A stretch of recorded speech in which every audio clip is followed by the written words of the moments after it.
this conversation that I'm eavesdropping on caused me to feel this way, and what do I need to know about me? Which is fascinating because most people listen to podcasts because they want to know about someone else. But I love these podcasts because they actually give me the opportunity to have a look at myself. And I think that's what a good sermon should do, a good message should do, is actually encourage me to go, this made me feel this way, what caused that to happen? If we can do that more in life, we can discover so much abundance in life.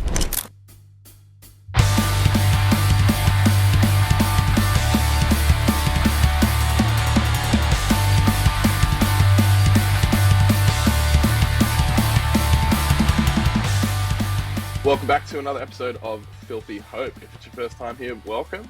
My name is Pastor Jonty. I'm your host. And this week, I'm joined by a special guest, returning guest to the show, Rev Will Nicholas, better known to most as Odd Rev. Welcome to the show. Thanks, Jonty. It's fantastic to be back. I was looking forward to catching up with you again soon. And we're working on a number of projects together at the moment, so it feels like we're old friends. It's good. So. Yeah, I'm starting to get into the swing of podcasting with you now. It's a lot of fun. We've people can check out the first episode that we've released of our Star Trek: The Next Generation podcast, which I'm having a blast. For context, on this show actually, I think was that where I'd mentioned that I had just picked up TNG for the first time. You know what? Yeah, exactly. Was it a garage sale? You found it at a garage sale or something? Or? Yeah, I found it at a garage sale. It was the episode we did with Karen, who's now also doing that show with us. That's right, yep. Had mentioned that I had just picked up all, is it 7 or 8 seasons of TNG? And was 7, about to... Yep. 7, yeah. Which prompted you to message me, hey, we should talk about it. So yeah, people can go check that on the Neveroddoreven podcast feed. Maybe while we're in that space, do you want to talk a little bit about, for people that either didn't listen to the previous episode or just need a refresher, tell us about Neveroddoreven and what's going on there. Is this one coming out tomorrow? Is that right? Tomorrow? Yeah. So basically, yeah. I'll be editing our first TNG episode in the next couple of days, and so my plan is to actually put it out probably on Friday. So today's Monday. Tomorrow's Tuesday, so if you're looking for that TNG episode in particular, then you can check that out on Friday. But if you want to hear more of the fantastic banter around the sci-fi faith kind of space, then the episode that you and I and Phil Newton did together on Children of Men is also really, really good to check out. The Neveroddoreven podcast is very much about the intersection between faith and fiction. And exploring those play spaces where we were able to, in a third space, maybe talk about things that we can't talk about that might be overwhelming to talk about in our usual interactions. So by inventing a world, by creating a world, we can actually talk about anything in that world, and that means that we're not overwhelmed by the reality because we can exist in a less real space. Yeah. Had a blast doing the Children of Men podcast, and having connected earlier this year, I've had the opportunity to go back and listen to older episodes on Neveroddoreven. I went through the I was going to say Agatha all along, but the WandaVision yep, season, yeah, which was wonderful.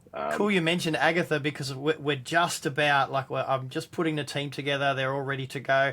Somerset Drayton, who you've had on Filthy Hope lots of times, is joining us for that one. An absolute gem in the area of supernatural stuff and working through. And it's going to be a really interesting podcast, because I'm about, well, everyone's about halfway through watching the Agatha series if you're watching that. It's dealing with sorcery, witchcraft. It's dealing with a whole bunch of stuff that's kind of the third rail of Christian understanding. We go sorcery bad, witchcraft bad. We put it all in that box, and we actually don't ever open it or talk about it any further.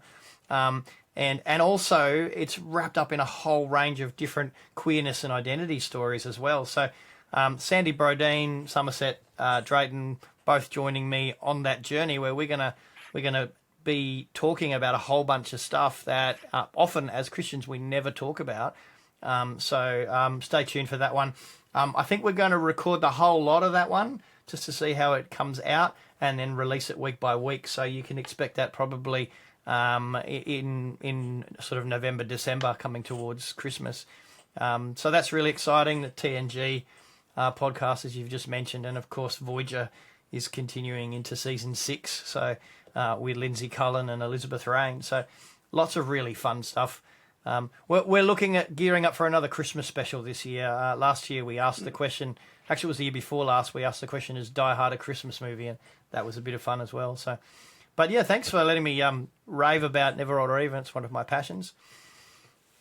Yeah, and again, highly recommend people go check that out. There's in my kind of delving into it, you discover that there's stuff for everyone really. If you're into sci-fi or fantasy or just stories and where that interacts with faith, there's such a great backlog of content to sift through and find stuff that suits your fancy. Yep. But before we dive into the main segment of today, you mentioned to me before we started recording that you would like to do Event Central, and I'm very excited by this because we haven't had a guest Event Central before. So normally Ness would say this, but I'm going to say this to myself in the past tense to my future self editing this episode. Jonty, play the music. Play that music, Jonty. Let's get into it.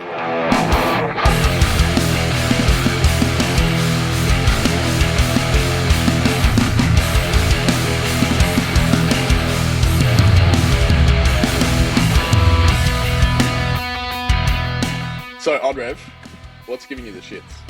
I'll tell you, what's really pissing me off at the moment is, and it's pissed me off for a while actually, is this idea that we've actually created a divide between what's real and what's virtual. And even this word virtual, it really gets me, because the idea that we're saying, I mean, virtual has got this meaning or context outside of where we've put it in a digital space as sort of almost, like I shoot the basket and it virtually went in, means that it kind of spun around on the top and then kind of didn't go in. So this whole idea that the digital spaces are virtual spaces, they're almost spaces, they're not quite. And we talk about IRL, real life, we talk about those kind of spaces. I think it just completely discounts a whole lot of stuff. And I know that there are warnings that we actually have to try and make sure that we're not losing ourselves in screen time and those kind of things. But I mean, take the reason why you and I are talking today. I was flipping through TikTok one day, and suddenly you and Rev Ness appear on my feed, and I go, "Oh, that's interesting. They're talking about stuff I'm interested in." And oh, hold on, they're part of the same denominational team as we are, and I've not heard of any of these people. And so I hit the follow button and make contact and put comments in. And suddenly we're doing a podcast together, and you're on mine and I'm on yours, and we're getting to know each other a bit. And, one of the fascinating things is we have never met, you and I. Mm. We've never been in the same physical space together. Even though I think I've been places with members, I know I've been places with members of your family and extended friendship group, but our 5 degrees of separation have never brought us into a, here we go, real space together. And so I really find that this language of real and virtual, when it's used in this digital context, is actually discounting a huge amount of opportunity for us to be engaged in relationship, in growth, in connection with people, because we've actually just decided that a whole bunch of it isn't real and a whole bunch of it is actually virtual. That's my rant.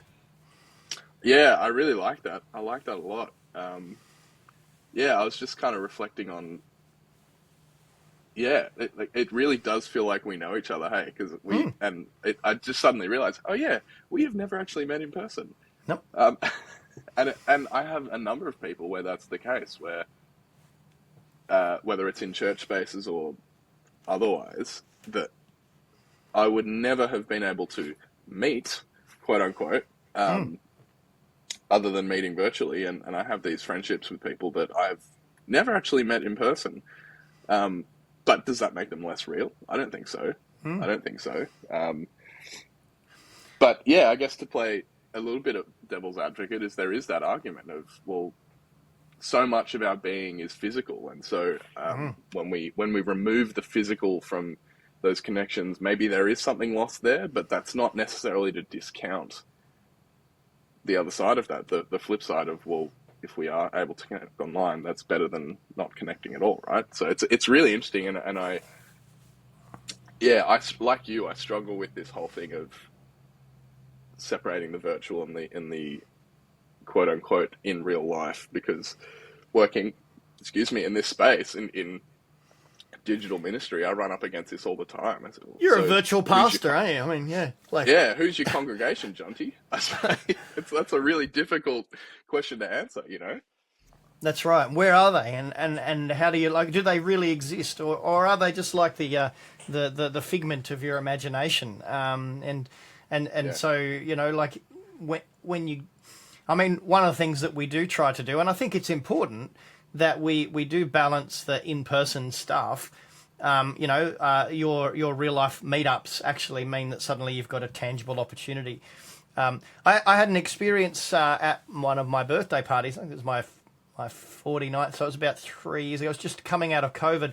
A whole bunch of people came together, and one of the people that was there was listening to another one talk in another conversation, and they recognised, and Michelle Kaufman, who's a regular on Neveroddoreven, was talking, and they recognised her voice, and they went, "Hey, you're Mitch, you're on the podcast," and so they had that same situation where they ended up in the same physical location, and that's a buzz as well. And I'm sort of not saying that we should abandon our bodies and all become brains in a jar, but there's a sense in which if we don't treat our intellect spaces, our emotional spaces, our soul spaces with the same level of importance and depth as we do our physical spaces, then we're really missing out. We're missing out on a whole lot of stuff. Yeah, I like that a lot. And we may be placing ourselves in a place of moral injury as well, because a weird thing happened to me in Tasmania a few years ago. Robin Williams died. I don't know if you remember when Robin Williams died, but I was hit by a significant level of grief, because this is a person who I've heard interviewed, I've watched and engaged with a whole lot of their creative product, all the way from Mork, all the way to Good Morning Vietnam, to all the way through. Felt like that the world, the universe was going to be different now that this person was no longer in it, and was set by a huge amount of grief. Talked to some friends about it, they felt that was the case as well. So we held a memorial service for Robin Williams in our location, because we needed to be able to work through the grief of this virtual relationship with a person we'd never really met, but the grief was real. And so, and I'm guessing a number of your listeners probably have had similar experience where they might go, "Oh, I'm just being silly. This is ridiculous. Why am I feeling cut up about this person I've never met?" And it's not just that I won't be able to see any new product from them. It's not a transactional thing where I'm going, "Oh, well, no more Robin Williams movies, I'm going to be sad."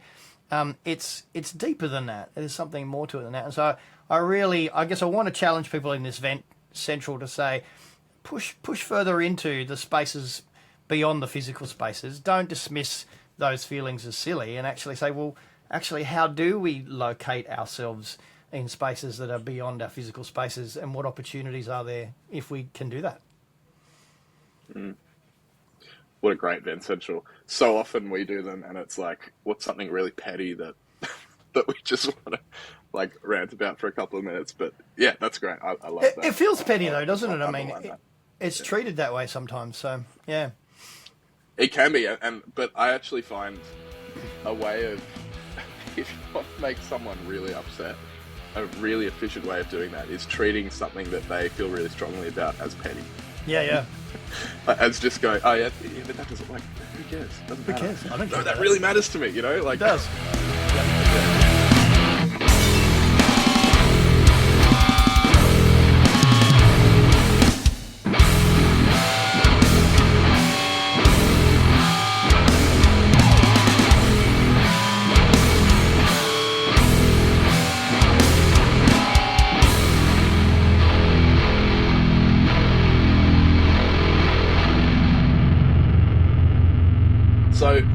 the main segment of today's show is, well, maybe you can explain to our listeners where you were last week, and then we Yep. can go from there, because I'm really interested to hear about this. Look, it's a really good segue from where we've just been, because I spent the weekend at PAX.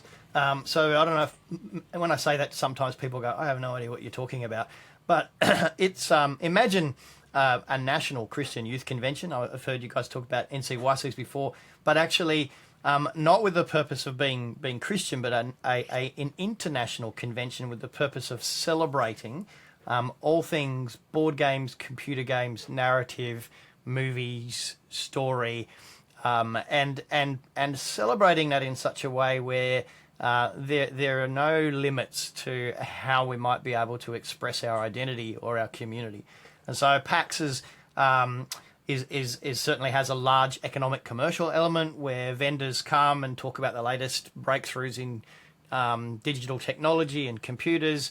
People who are actually kickstarting new board games get to play them out there, and you get to play something that's still in the prototype stage. Role-playing games are all there, and you can just go and sign up and sit at a table with people you've never met and suddenly immerse yourself in an imaginative location. And if that wasn't enough, then you've got all the cosplay, all the people who are actually dressing up as their favourite character, their favourite theme. You know, you can be walking down the main promenade there and go past a Dalek and a Stormtrooper at the same time. And so there's all of this happening over one big weekend once a year in early October, Friday to Sunday. Panels for discussion, games you can engage in, conversations you can have. It's just an amazing experience, and my family and I have been going along now for the last couple of years. PAX has been running for 25 years globally, and 11 years in Australia for the last 11 years in Melbourne at the Melbourne Exhibition Centre. So that's a bit of a brief overview of PAX. Happy to tease it out and see what curiosity comes from that. Yeah, I mean, the immediate question that comes to mind is there's obviously heaps to talk about there culturally and in terms of pop culture, but this is obviously a show where we talk about the grey spaces where Jesus' life and culture intersect. And so I'm curious, what's it like for you? Do you have, do you come into events like PAX with kind of a preconceived idea of what you want to be in that space as a minister, or is it much more open? Or how do you see, or maybe what are your experiences like in that space being an ordained minister? Does that affect the way you interact with people, or just tease that out for me, because there's heaps of stuff in there that we can unpack. So there's certainly some very intentional things that I do going into PAX in terms of proclaiming my own identity, and my faith in God, my walk with Christ is actually an integral part of my identity. One of the things, and I think we discussed it last time, is that for years, throughout my adolescence and into my younger adulthood, a message I got from the church was, leave certain parts of your identity at the door. We're not interested in those parts. And so certainly there are others who could talk about that in much more painful or traumatic ways. I didn't. I'm not queer. I didn't grow up with any of those kinds of things. But the church sent that message to people in the LGBTQAI plus community. They send that message sometimes subtly by actually, creating this white Jesus, and so they say to people who are from a different heritage or different cultural group, if you want to relate, you've got to translate and make it about this white Jesus rather than being able to find your own space there. For me, it was the games. I grew up in the 1980s, sort of in my adolescence. The satanic panic that was there at the time, that was coming from the church in obvious and more subtle ways, was that imagination, that gameplay, that role-playing games, that even science fiction and movies was actually not something that was welcome in the church space. And so I learnt very early on to leave that at the door. It was a few years ago that I was doing some secular study at Tasmania University when the lecturer I was working with in the study said, why are you actually keeping these two parts of yourself that are actually so similar apart from each other? And so when I go to PAX, one of the things I've learnt to do is to say, well, actually, being a minister, being a Christian, it's part of my identity. So I always wear my collar. I wear my collar for the whole 3 days, but I'll also wear a Batman T-shirt. Or this year, my son Charlie and I, we got right into preparing for our cosplay. So we built some cosplay stuff to wear, and I've been playing a lot of a game called Cult of the Lamb. I don't know if you've heard of Cult of the Lamb on Steam, but it's about a little lamb. It's the last of its kind that is being threatened by the old gods. The old gods then step in to sacrifice the last of the lambs so that narrative and story will be over, and the lamb is resurrected by the true God, who actually then encourages them to actually form their own community. And it's a fascinating game. It's similar in some ways to other games like Don't Starve or Stardew Valley, where you're producing crops and building buildings and doing those things. But at the same time, every time something significant happens in the game, like say for instance a follower dies of old age, the community has to make a doctrinal decision about how they will respond to that significant event. So do we recycle the deceased individual and reuse, which sounds really lovely until you realise that as soon as you click that button, all of the cult members come and eat the body of the deceased person, or do we bury them in a ceremonial burial process and honour them, put them in a box, put them in the ground? That changes the psyche and culture of the community you're building and opens up other decision trees along the way. And so the game is fantastic about the formation of doctrine, the formation of community.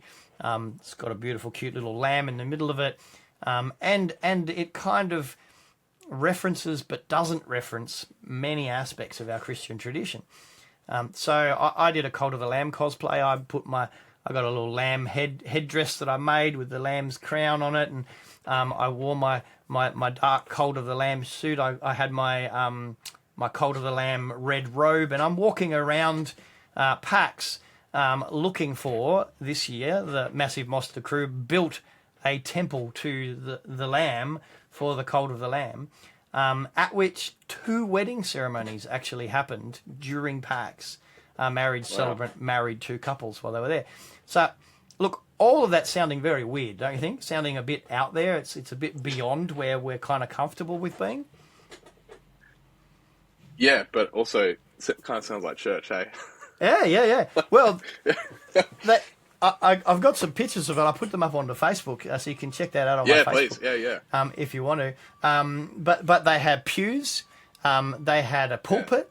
They had and look, one of the things you have to do at least once a week to keep your cult followers happy in the game Cult of the Lamb is you need to give a sermon at least once a week. You need to go into the temple, give a sermon at least once a week, and depending on, you play a little mini game to make the sermon happen. Depending on how well that goes depends on how much morale you generate with your community or whether or not they start to dissent, which does feel very much like my job sometimes. I don't get to play the mini game up the front of the church while the sermon's happening, but you kind of, you're as good as your last one, aren't you? So yeah, that's right. So look, that was really exciting, and it kind of fits in with this conversation about real and virtual because I'd identified myself both as a minister by wearing my collar, but also as a gamer who was playing a particular game. The Cult of the Lamb stand, the Massive Monster stand, which is the group that do it, wasn't in its usual place. It wasn't with the other computer games, and so on Friday of the PAX convention, no one could find it, but they could find the people who are actually cosplaying or representing it in their physical identity. And so I was walking up to people, and people were walking up to me to saying, "Have you found the temple yet?" And they would go, "Oh, no, I'm still looking." And then I found somebody who said, I found it, it's over there. And so I went and found where it was. These were people I'd never met before. And the only thing I had in common with them was actually that we play the same computer game online, and enjoyed it enough to actually make it part of our physical appearance and identity at a gathering of several 100,000 people. And so there's stuff going on here that I think we need to think more than once about.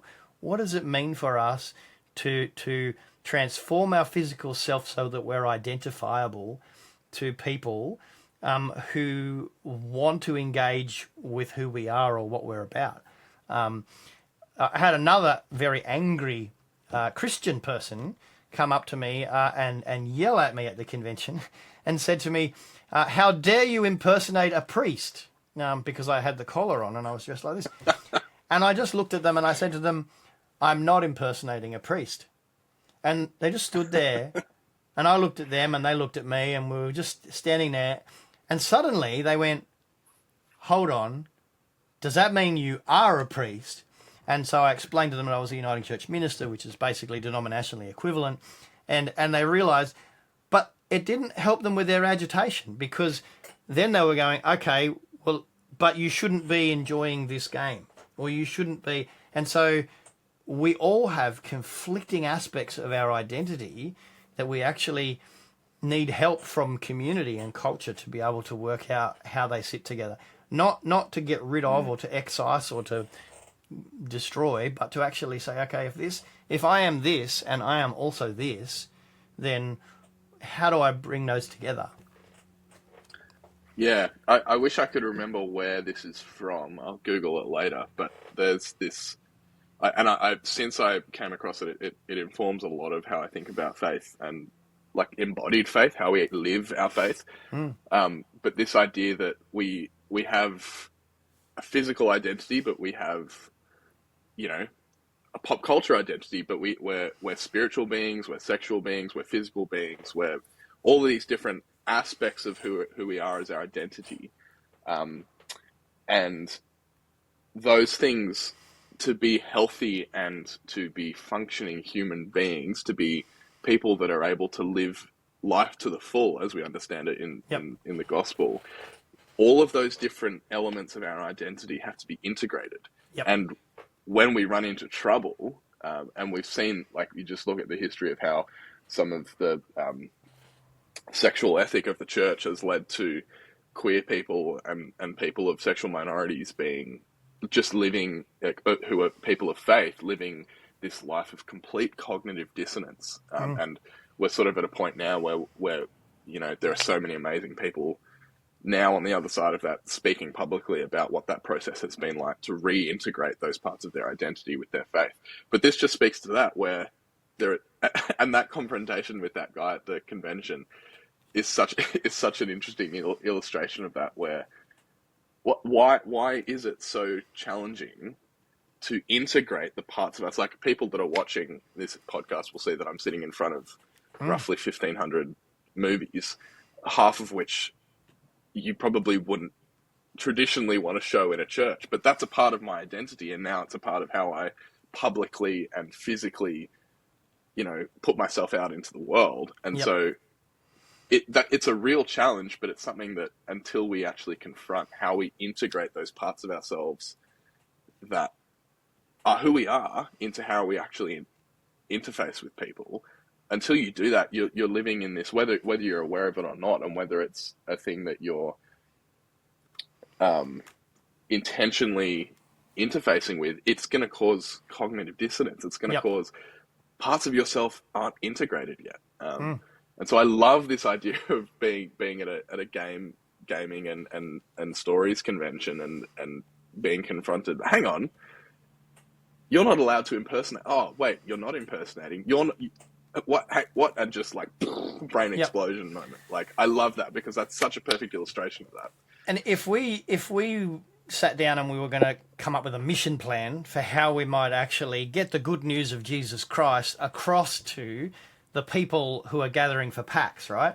So in our brainstorming, we might go, okay, well, we need to apply to PAX to see if we can get a booth that actually has our symbol. We need to staff the booth. We need to do that. And before long, what we would realize in our planning is that we would start to colonize PAX.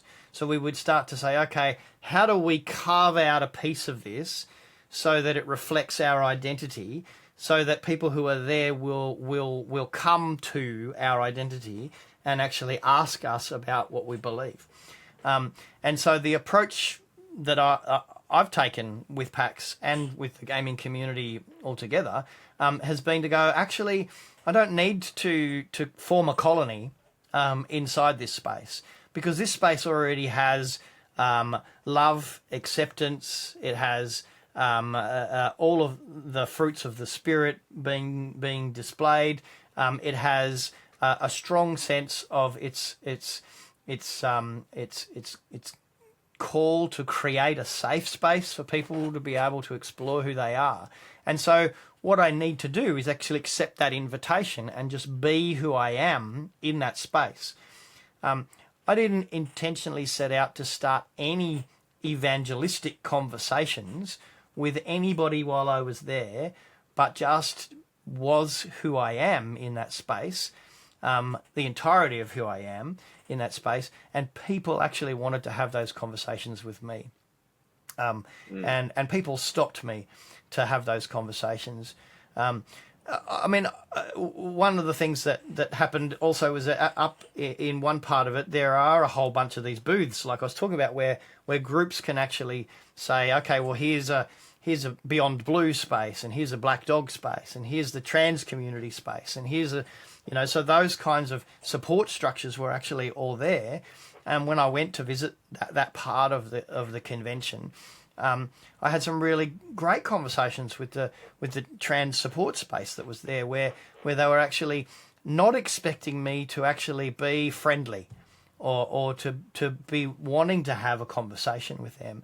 And so I was actually able to go and affirm the work that they're doing, and to encourage them in their ability, and to recognise that within the trans community and within the queer community, there are people who are actually exhibiting and expressing the fruits of the Spirit. And so if the Holy Spirit can dwell within them and express those gifts, then that upsets if we want to hold a view of the universe where people, can only have those gifts if God dwells within them.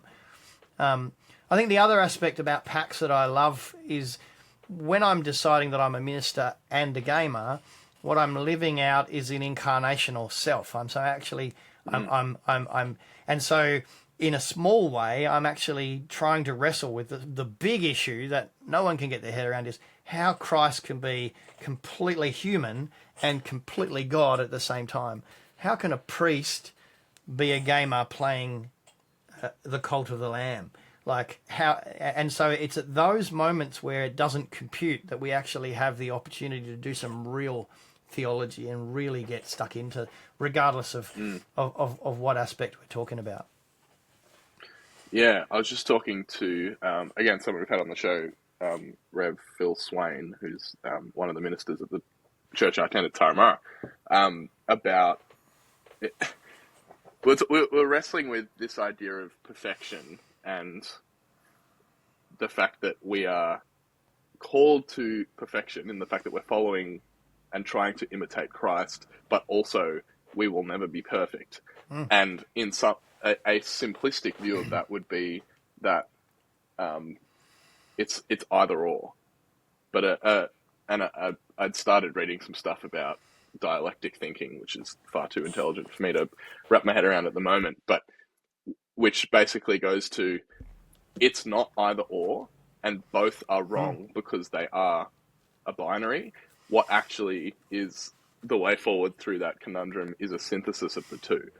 Yep. And I was thinking about that in terms of the incarnation, which is the same thing, but with a bit more nuance, because it's not either or, it's both. It's right.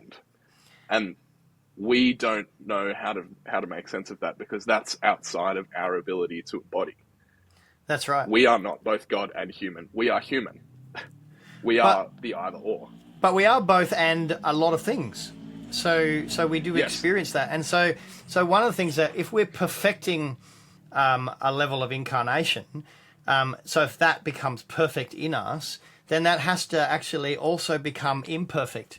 So in order for Christ to be perfectly human, Christ had to be imperfectly God, and vice versa. I mean, one of the things then that we run into is this really, really hard mind mess where we kind of go, okay, well, we like to think about Jesus as perfect, right? But if I explore theologically a number of the stories, I can actually begin to see the imperfection of Jesus starting to come in. And I go, oh, hold on. And already people are going, wait a second. How can Jesus be imperfect? But if I take the story, for example, of Jesus and the Syrophoenician woman, then Jesus expresses imperfect cultural understandings of race, of gender, and is confronted and corrected in this story as he says, it's not right to give the children's food to the dogs. In other words, my racial grouping has a greater level of call on God's power and presence than your racial grouping does. Jesus is called on that and actually becomes perfect or perfected in having that conversation where he says, you're a woman of great faith. And so suddenly he's actually surprised by his own imperfection, and in response to that actually says, because I've had this encounter and experience, I can now be more perfect than I was a moment ago. And humble enough to recognize that. And meet that. Yeah. Yep. Being perfect's not all it's cracked up to be. In fact, there's something very static and stasis about perfect that actually says, well, I can't learn and I can't grow and I can't. There's nothing new under the sun. There's nothing new for me. Yeah, and we were kind of speaking to this idea that even the idea of perfection is kind of flawed anyway, because to be perfect is, one definition would be to meet a certain moral or aesthetic expectation. And that expectation is going to be completely different depending who you are. And so perfect for one person is deeply flawed for another person. And so perfection, in the sense of that we were talking about in terms of discipleship and trying to be more like Jesus, perfection, quote unquote, is actually more to do with perfectly meeting the context that you're in now with the people that are around you right in this moment. How am I being present to Will on the other side of this Zoom call? How am I being perfect in how I'm being present with my fiance? How am I being perfect? Like, those are the more important and actually interesting questions, because as soon as you start to place some grand moral framework over it that you have to meet for all people, it just instantly falls apart. And I think that's another interesting framework that we can place over the incarnation when we look at who Jesus was as a human. He was deeply, deeply upsetting to so many people that would go, perfection? Are you joking? He did this, he broke these rules, he spoke to these people when he shouldn't have. Deeply flawed. And yet, and that's part of, I think, the mystery of the incarnation, is we have this intersection. It's not a 50-50 or a 70-30. It's a 100-100. It's a complete overlapping and synthesis of it is both divine and human. That's right. And the more we can recognize the both end in ourselves and the both end in each other, the more, the deeper our relationships, the deeper our connections can actually be.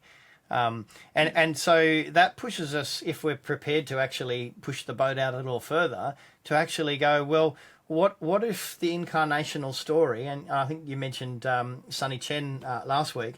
I've heard Sonny Chen speak about the idea of superimposing the story of the prodigal son over the journey of Jesus through the incarnation. And that this may not necessarily be a harmonious or perfect relationship between father and son in relation to Jesus coming down and becoming a part of humanity, part of the earth. That in fact, as a father, whenever your children actually make a decision that will actually put them at risk, put them in harm's way, the last thing you want to try and talk them out of it. You want to say to them, "Hey, this is not a great thing to be doing." And so we take different parts of Scripture and we combine them together in ways that sometimes are really unhelpful. So if we say, God so loved the world that he sent his only son so that everyone who believes in him will not perish but gain eternal life, it sounds like God and Jesus got together and said, here's the plan to colonize the world. You're going to become incarnational. They're going to get it. And after you've been there, there'll be some pain and you'll die, but everything will be okay. And the world will move into a harmonious golden age where people are actually at one with God. And 2024 years, we're still waiting for that to occur. And the first disciples were waiting. They sit there and they were going, well, how long? Paul's advising people in his letters, don't get married because it's going to be over soon. And so we're still waiting if we want to take that outcome to be in that way. But the message of the incarnation isn't that God was going to colonize the world and make it all good in God's way, but that before us we would actually see the work that we have to do to be and both. That the incarnation of Christ and the following of Christ into the incarnation actually calls us to be incarnation within ourselves and to integrate all the people we are and all the people we are in relationship with all of the other people that are around us. And so that's where, I think that we've got to be really, really careful that we don't use just one small part of Scripture to become the decoder for all of it, but that we actually have to look, as you said, at each context and understand each context as it relates to the moment we're in now. Yeah, and actually, just sort of looping back a little bit, this idea of those different elements of our identity that have to be integrated. To me, that is deeply incarnational as well. Mm-hmm. The way that we can look at our physical selves, our spiritual selves, our mental selves, our emotional selves, our pop culture selves, like the things that we enjoy, they're a part of our identity. And until the challenge for us there, I think, is to embody the incarnational Christ by actually pulling all of those parts of ourselves together and not separating any of them that we think or are told to us aren't worthy of being a part of you or are not welcome in this space or that space. Because the incarnational self of Christ was deeply upsetting for some people, to the point where it got him killed. And so, and I'm certainly not trying to draw a parallel between, that and the challenge sometimes of telling your mum that you listen to metal music or something like that. But, that it's a similar challenge for us where we can kind of go, until we actually acknowledge and integrate all of those parts of our identity that are core to us, we will not be living to our true selves. Our best life. And That's that right. is our best life. And it's a detriment to us, but it's a detriment to the people around us that don't get to experience that don't get to spend time and hold space and be present with your full self. So I was reflecting as well about, like, I as a younger teenager, there were definitely things about me that as a kid that went to church my whole life, I definitely had these things in my life that I kind of went, I might not talk about that to people at church. I might not share that with my youth worker. I might be okay sharing it with some of my friends at youth group at a sleepover, or on a Friday night. But I don't. And now looking back on it, I kind of go, how much I missed in the growing up phase of embracing those things and nurturing them, because they're all things, the things that were passing have passed, but the things that were a part of who I am are still a part of who I am today. And so I guess that's just a challenge I have maybe for our listeners, is like, maybe to reflect on some of those things, and if there are still things that you are kind of holding separate from each other, and the path forwards of how do I integrate those things together, partly for my own sake, but also partly for the sake of the people around me that don't get to experience that with me. Like, And for me, this is yeah, what the church should be all about, right? Creating safe spaces where people can actually explore those things, ask those questions, be those things in that space. And I'm I'm sad to say that that hasn't been my experience of church in a broad general sense. I mean, there've been places where that's actually occurred, but when I look at PAX and when I look at the gaming community I'm a part of here in Geelong, people have actually been able to talk about the things that are dysphoric to them, the things that they kind of, when they look in the mirror and they go, okay, this is who I have to be if I'm going to be acceptable to my family, to my friends, to my school, to my whatever it is, to my workplace. When they come to PAX, they actually can drop all of that and actually just be themselves. And that means, and that's not to say that it's a place without any rules. In fact, on the back of every single badge are the 6 rules of PAX, like the 10 Commandments. Everyone's carrying it around with them. Their little scanning ID. You need to be able to have your pass to get scanned to go in and out, to go to different places, and you can be asked to show your badge at any time during that. And they have these people, they call them enforcers, who are wearing these yellow shirts, right? And it's a bit of tongue in cheek because they don't really, like, they're not bouncers, but they're there to actually to enforce, to hold culture, and you can ask them for directions, and if you have any concerns, you can go to them. They're bright yellow, you can find them anywhere. So the 6 rules of PAX, like the 10 Commandments, are, number 1, drugs are bad, right? So they start with like, we're not taking drugs here at PAX. It'll affect everybody's experience.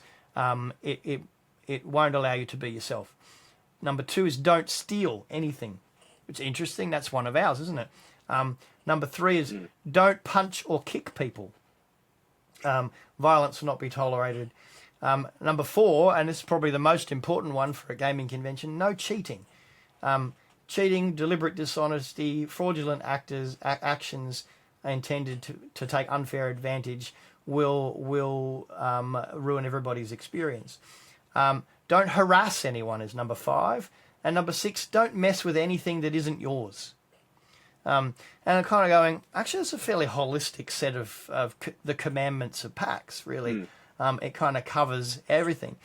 And over the weekend of PAX, people are actually following these commandments, and so it's actually a harmonious experience. So it's not without law. It's not a lawless chaos anarchy environment, but it is an environment where anyone can express themselves in the way that they want to without actually crossing the boundaries or transgressing on anyone else. And so I just, when I think about PAX, I sing Amazing Grace, and the last verse of Amazing Grace is, when we've been there 10,000 years, bright shining as the sun, we'll have no less days to sing God's praise than when we first begun. And I kind of yawn and go, wow, 10,000 years of singing, wearing the white robes, holding harps and floating around on the clouds. No, I'd like 10,000 years of PAX. So when I picture in my mind what an eternity of bliss would be like, it would be spending time doing things I love with people who feel free to be exactly who they are. That's my image, and once a year over a weekend, PAX gives that to me. Yeah, that's wonderful. And so many images of what church could be or should be in that. Yeah, I might. Yeah, I mean, I'm just deciding which decision tree to follow now. Yeah. Yeah, but I mean, yeah, I guess I'd like to speak a little bit more about then how games and stories can inform. Like, in listening to you speak about the prodigal son story with Sonny. Hmm. I had this experience about a year ago where someone re-explained the prodigal son to me as an explanation of what heaven and hell is. Mm-hmm. And it literally blew my mind. It literally blew my mind. And then hearing you recount to me Sonny's explanation of the prodigal son as maybe a way of understanding incarnation, Yep. I kind of go, oh yeah, these like stories have such a reflective or refractive, maybe even Yep. quality to them that you could, depending on what beam of light you shine through them, good stories reflect back different things to us. Yep. So on the one hand, I can read and talk about the story of the prodigal son as an understanding of heaven and hell aren't two separate places, one's up and one's down, and you Mm-hmm. get sent to either at the end of your life for eternity, depending on whether you meet some boxes. It's actually, you are invited to the party. Yep. Are you going to be like the older brother and be indignant enough to not want to come in? Yep. Is hell actually the state of being on the outside of the party, not wanting to enter? Yeah. Yeah. That completely rattled my brain and shook me around for a good few weeks. Versus if you shine the light of the incarnation through that story, that gives you so many different things. And where you and I think, are similar is I don't think that is scripture doesn't have a monopoly of that. Nope. We can use games and stories and film and novels and all different types of stories as ways of explaining and making sense of life, which for us as followers, life involves faith and is an experience of trying to engage with the divine and the transcendent. Yep. And so you can't separate those things. I just saw a film for the first time a couple of weeks ago called I Saw the TV Glow. Have you heard of this one? No, I haven't. I'm going to make a note though. So it's a sort of fantasy sci-fi. It was sort of marketed as a horror film. It's not really a horror film, but it's about a TV show that these two characters remember from their childhood. Yep. And during the time of their childhood, it was just this all-encompassing. They couldn't wait to sit down and watch this TV show Mm-hmm. as after school. And one of them, the male-coded character, has this experience of his parents won't let him watch it, so he has to go to his friend's house Yep. to watch it. And eventually she starts giving him these videotaped copies of it, and his dad is telling him these things like, isn't that a girl show? Like, you should be watching that. And essentially it comes to this thing where it's written and directed by a trans filmmaker she's incredible, and it's this allegory for transness and Mm-hmm. the experience of this term that I have heard for the first time in reading and thinking about this film, called the egg crack moment. Yep. That moment of no return for trans people, where you suddenly realize that there's no way back. Yep. To who you thought you were. People can speak far more eloquently about the egg crack moment than myself.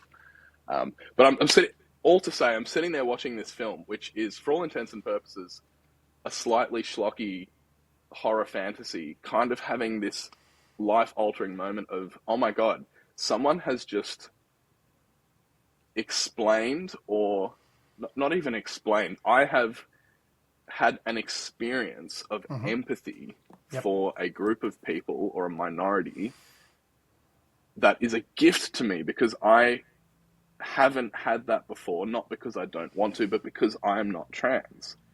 But all of a sudden, through a film, I'm able to have an empathetic reaction to and understanding in some small way Yep. of what the trans experience must be like.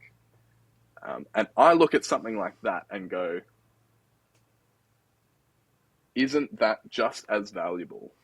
Isn't Yes. that equally as potentially life-changing and faith-filled as anything else, whether it's scriptural or otherwise? I don't know what my point is there, other than I had this experience a couple of weeks ago, and it just reaffirmed to me the power of stories that have this ability to refract light through our lives, through different stories, to make us more empathetic, to make us more understanding of the people around us, to make us, to go full circle back to the previous conversation, more present and more perfect More for perfect. particular contexts. Yep, that's right. Yeah. So the perfect actually gets in the way of the good, is a phrase that I've heard. The idea that what we'll do is we'll put an immense amount of energy into actually perfecting our worldview and establishing it and holding our worldview until something comes along that will challenge our worldview. And when that happens, we kind of feel like we have to defend our particular understanding of things, when in fact if our worldview was worth defending, then it would actually stand up to the challenge that's actually coming its way. And so for me, one of the things that I try to work through with people, and I try to work through with myself, is that when I'm feeling my worldview is challenged, I need to have faith and trust that the worldview that I've established is actually up to the challenge which has come its way. And if it isn't, then I actually need to rework that worldview in order to perfect it. That it's not perfect in itself. If it can withstand a challenge, like that it actually needs to be prepared to encounter the other in a way that will actually be challenging. And if it can actually hold up to that challenge, just like going back to that story of Jesus stating his worldview to the Syrophoenician woman, saying, "This is how it is. This is what I've learnt," and his worldview was shattered by the challenge, and he had to actually go, "Okay, what does the world look like now that it didn't look like it did a moment ago?" And I mean, that's that egg crack moment that you're talking about. That moment where it's no longer possible to actually be what I was before. I mean, the Matrix does this with the red pill and the blue pill. You know, this idea that once we take seriously a challenge to our worldview, we can't be the same again, even if we keep the same position we had before, because we now will truly know and be known by another position. Yeah. And the attempt after that egg crack moment to put that egg back together. All the king's horses and all the king's men can't put Humpty Dumpty That's right. back together again. In the Matrix, it's Cypher, the guy that makes the deal with Smith, gets plugged in and has a nice steak dinner, and decides to betray the crew and asks to be does he want to be like a nice an actor or something? An actor in the Matrix? or a president or powerful. But you know what he has to do to achieve that? He has to have part of himself deleted. That's right. Yeah. And so the only way he can maintain that worldview is to actually delete part of himself, not to integrate. You know, like, and I think in the incarnation, there are times where when we're holding hard and strong positions due to our own worldview, we find ourselves deleting parts of Christ. So we actually got to say, okay, in order for me to hold this worldview, I have to delete all of this part of the Christ that I'm seeking to follow. So I can only follow half of Christ. And you know, like I was preaching on Sunday morning, the lectionary is taken to the place where James and John, the sons of Zebedee, are arguing about who can they sit on the left and the right of Christ. And Jesus says, well, you don't know what you're asking for if you want to take this cup, you know. And so he's basically referring to the cross. He's saying, if you want to be on my left and my right, you don't have the whole story, and you need to get the whole story before you ask for that. And so anytime we actually have to delete something, like my mind's just gone to this concept of the Johari window. I don't know if you've heard of the Johari window before. No, don't think so. But it's 4 quadrants, and it's made up of what I know about myself and what others know about myself, and what I don't know about myself and what others don't know about me. And so the 4 quadrants are actually overlapping. And so there's this first quadrant where there are things I know about me and others know about me, and so it's completely known. But the next quadrant across is there's stuff that I know about me but others don't know about me. And so they're my intimate thoughts, they're my secrets, they might be my sins, they might be, the things that I'm trying to wrestle with. And my life becomes better when I have people around me who know a lot about me. The more I know, the less I have to keep to myself, the higher my quality of life is. And so further down then, there are things that others know about me that I don't know about me. And so we see these sometimes. Somebody will get up and imitate us. They'll imitate our mannerisms. I had somebody the other day tell me that I use the word absolutely a lot in my podcasts, right? And I hadn't noticed that was something that I did. But when you've got people whose relationship is strong enough that they'll tell you the things that they know about you, then your quality of life gets better as well. So the larger this box of what I know and what those around me know, the more absolutely wonderful and full my life is. Now there's a fourth box, and it's the scariest box of all, and it's the box where I don't know things about me, and nobody knows these things about me. And so there are things about me that I haven't discovered yet, and things about me that other people haven't discovered yet that sit in this spooky box. It's the unknown space. Because it's a box, the more I know about myself and the more others know about me, the smaller the unknowable box becomes. And so whenever I think about this Johari window concept, I come to 1 Corinthians 13 where it says, we'll know as we are known. Now we peer through a mirror dimly, but then we'll be fully known. This idea that we can be fully known by anyone is both terrifying and comforting at the same time, because we know that the more we know of ourselves and the more others know of us, the more abundant our life becomes. And so this Johari window concept is actually a really, really great way of actually going, well, I won't be threatened by what people tell me about me that I didn't know, because that lets me grow. And I won't feel frightened about having people, not everyone, obviously, you don't go declaring your innermost secrets to the train, but I won't be frightened to actually have people who actually know my deepest thoughts, my innermost secrets, the parts of my being, because having those people mean that I can have a more abundant life. PAX is a place where that freedom is actually extended to people, where I can actually be myself without judgment, and I can declare myself, and I can see very quickly the connections that I can have with people when I'm playing games, when I'm cosplaying, when I'm engaged in these kinds of activities. In contrast, when we go to church, we put on our best language, we put on our Sunday best clothes, we all sit in straight rows, we stand up when we're supposed to, we responsively talk when we're supposed to, and we all sing the same songs. Now, I know I'm generalizing because I know that there are many expressions of church where that's not the case, but the generally held understanding that our Western society communicates about church are the things I just listed. And so as church, we have some significant work to do to actually make ourselves, we can learn a lot from PAX.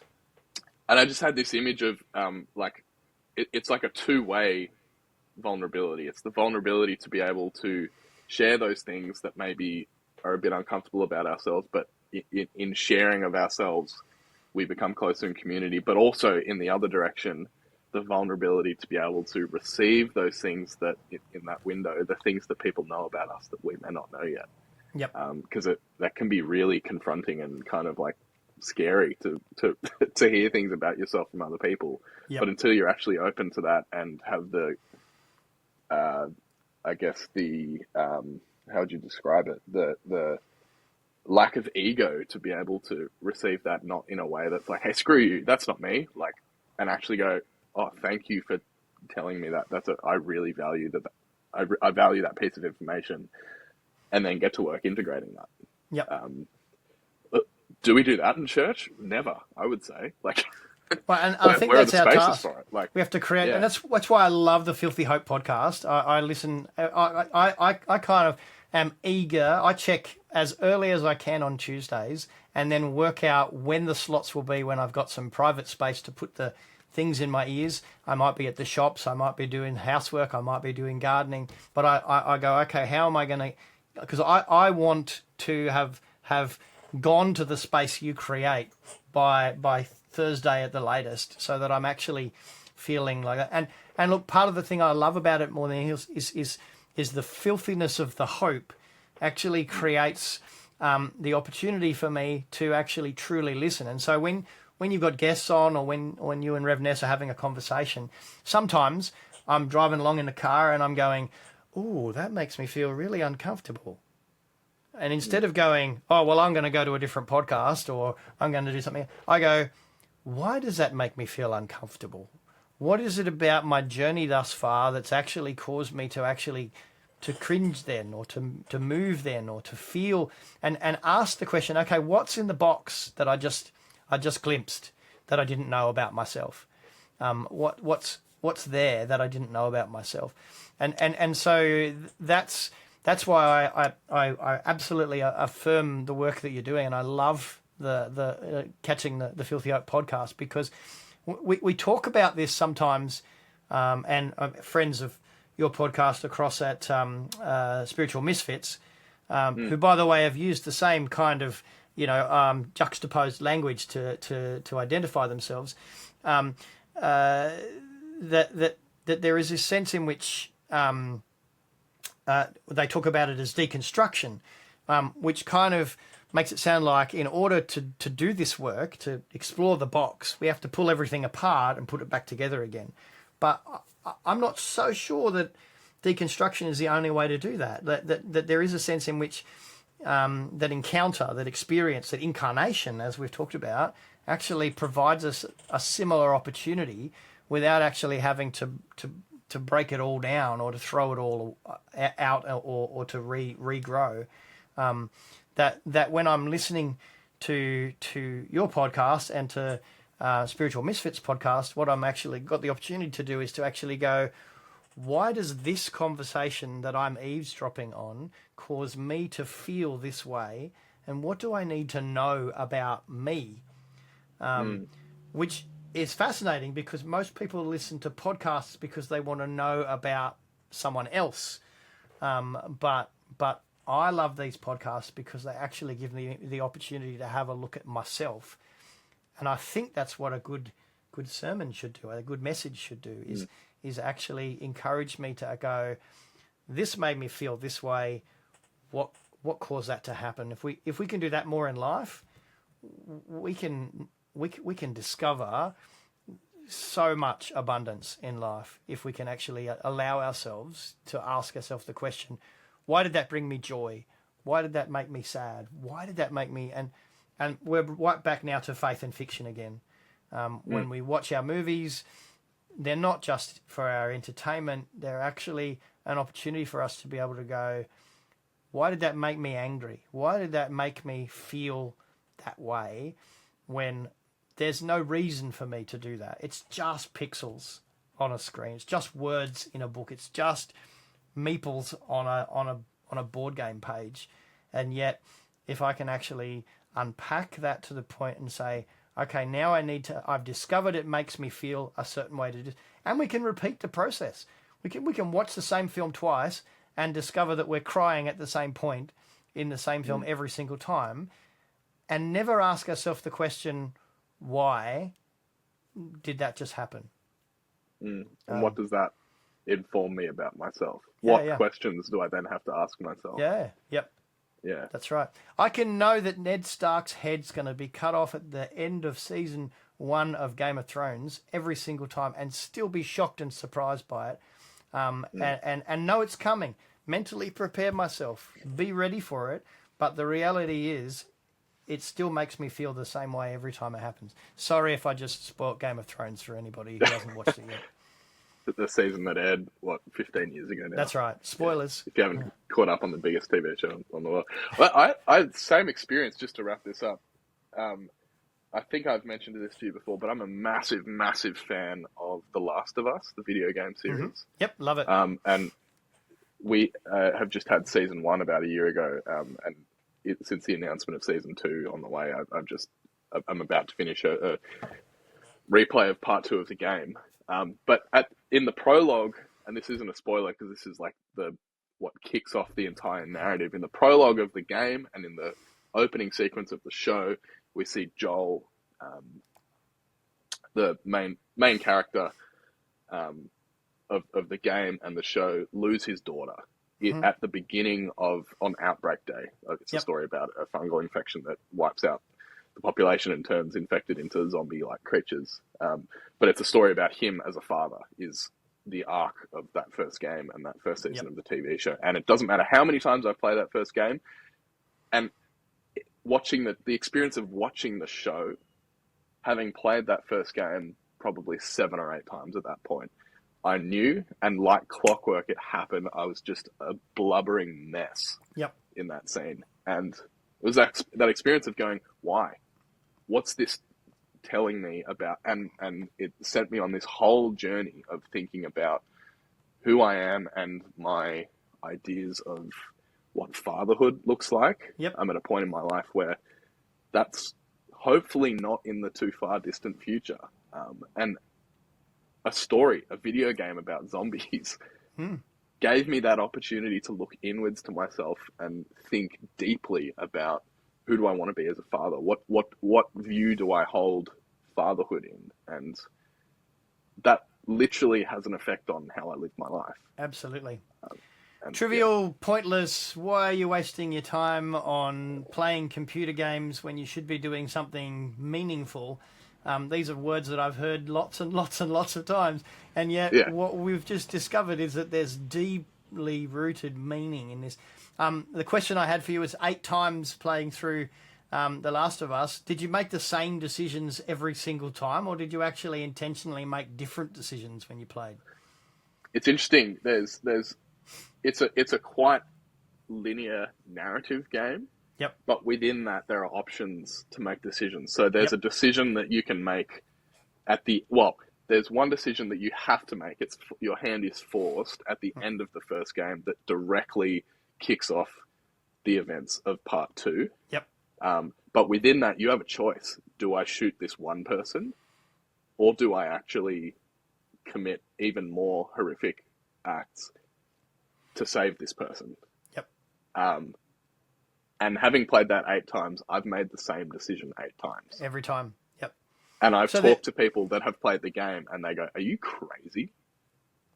Because there are some decisions you just can't make. And so once again, there's information about what's in your unknown box there that actually come out of this as we explore that. And it's like there's all decisions that you have to make along the way, because it's quite open in terms of, do I engage the enemies or do I try and stealth my way around? Sometimes you don't have an option, but depending on the day, I'm like, I feel like fighting some zombies.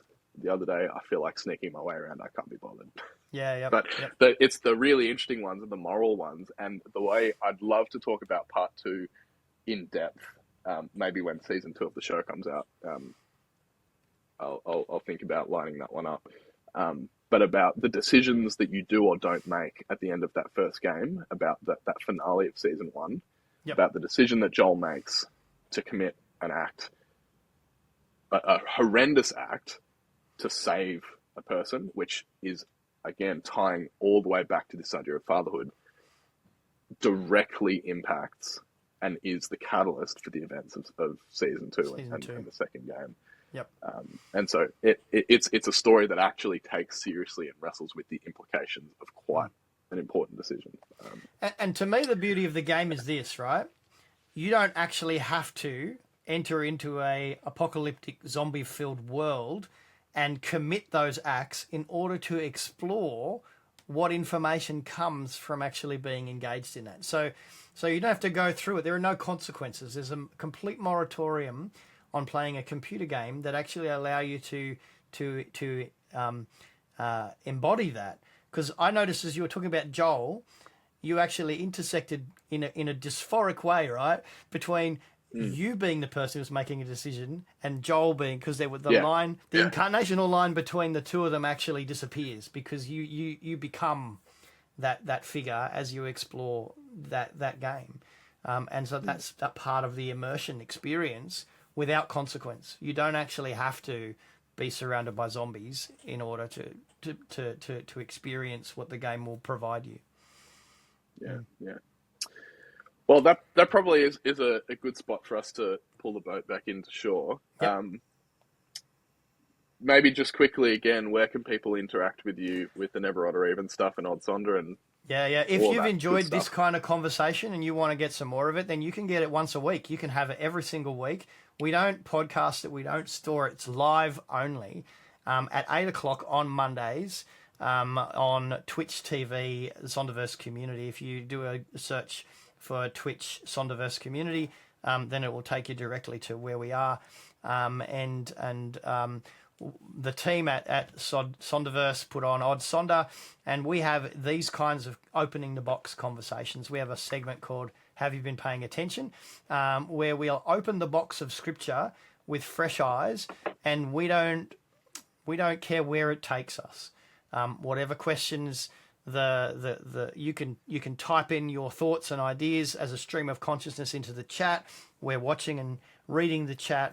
We'll go with you to that space. So we would love it if you would come and join us at Odd Sonder, partly because we love the diversity of conversation, but also because if we can actually get enough people who are actually attending and engaging in Odd Sonder, it gives us the opportunity for PAX to pick us up as Twitch members, and we can join those panels. We can be a part of those conversations in a way that actually engages with the PAX community, and so that would give Pastoral Hare, Kelly, Skilton, and myself, Odd Rev, the opportunity to participate in the broader conversation that PAX is having about all this stuff that the church has so much to offer to, but is not involved in. So check us out. As soon as I say Twitch, if you're not a Twitch person, you'll go, I don't know what this is. I don't want to do it. I want to say push back against that. Have a look. Check us out. Come and see us on Monday night at 8 o'clock.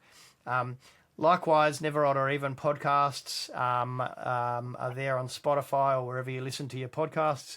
And there's something there for everyone. There's movies, there's TV, there's mental health, there's grief, there's fun, there's Christmas. So come along and check that out. And as well as that, I'm pondering constantly on oddrev.com. So if you want to play around in these faith and fiction spaces and explore what it means to do that, then you can read the blogs on oddrev.com, and you can send me a comment and say, I want more of this, or I want to hear more about that, and I'll explore it. So because I love doing that. So yeah, it's been absolutely fantastic to come and shoot the breeze with you again, Jonty, and look forward to our non-real connection growing as we continue to move forward. Yeah, likewise. And if our listeners want to continue their unreal connection with the two of us, and you missed the episode we did, I think it was episode 103 or 104, so earlier in this year, feel free to do go back and check that one out as well from earlier this year. And like you said, we have an episode on Children of Men on Neveroddoreven, which is a favourite of mine. And keep an eye out for the ongoing Star Trek TNG stuff as well, as we work our way through that with friend of the show, Karen Mitchell-Lambert. If you want to get in touch with us and inform any of the future conversations that we do here on Filthy Hope, as always, jump in the Facebook group, which is linked down below. Will's in there. You know, hang out and chat with us there. Yeah, don't be shy. Sometimes when you look at that list and there's nobody in it, you kind of go, oh, should I be the first person? But recently my supervisor challenged me to go, look, be the first person. Break the egg. So, look, yeah. I want to say to you, if you're looking at the Filthy Hope Facebook post there, I've done some crazy things there already, and I haven't had any pushback. So I love it. I'll just keep getting crazier and crazier until I get a message from Jonty saying, "Hey, look, that was a bit much." But look, break the egg with us. Get involved, and it's multimedia. It's multi-medium, so you can type your thoughts, you can listen, you can watch, you can engage. You could even come on if you like. Yeah. So that's my message. Is use this age we're in of digital technology to explore your own incarnational self. Yeah, and just reiterating and underlining that, like, I don't know if I view what we do here at Filthy Hope as church. I have an interesting relationship with that, but as far as it is church, I'm always open to more community engagement and just doing life together, whether that's on the Facebook group, or if you want to have a chat to me on the podcast, like literally just send us an email and we'll have a chat and we'll make it happen. So you can get in touch on the Facebook group, like I said, or at filthyhopepod@gmail.com. While we were talking, I grabbed down my copy of I Saw the TV Glow. If you haven't seen it, like, go and check it out. I just can't recommend it enough. A little bit tricky to find here in Australia. I think it might still be showing in theaters. This is an American Blu-ray, but go and check it out. It's just incredible. I think that just about does us. Tomorrow we're going through the I don't know if you've been, Will, checking out any of our Into the Word stuff with the vices and the 7 deadly sins. It's been fantastic. I want to say, I think we're up to greed tomorrow. So if you want to hear Ness and I have a little 10-15 minute chat about what greed looks like and how we can combat greed in our lives, come and listen to that tomorrow on the Into the Word podcast feed, or here on Filthy Hope's YouTube channel. And the Into the Word stuff is really, really good for loading the dishwasher or hanging the clothes out on the line. Those little 10-minute jobs that, that are kind of a bit mundane.